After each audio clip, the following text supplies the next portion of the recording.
an Apple Watch as a remote control for the iPhone camera. So here is my iPhone camera, and notice I don't even have to unlock it. And I want a photo taken with the rear, not a selfie.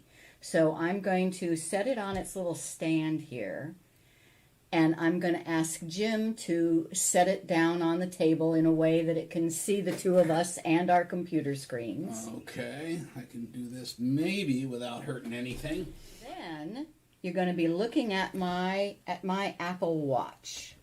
Okay. And if I press the button to go to my apps, the app I'm talking about is Camera Remote.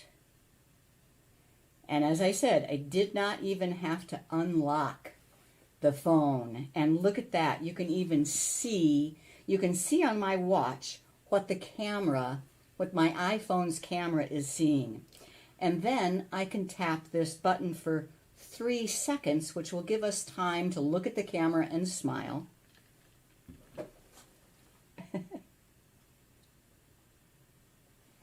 And it took a picture. So now give me my phone back. There you go. And I can go to my Google Photos and show you the picture it just took. Is that cool or what? That is way cool. I just think that's, yeah, you don't need, if you have an Apple phone, an Apple Watch, and an Apple phone. I have... You have all that stuff, so... Yeah. Okay,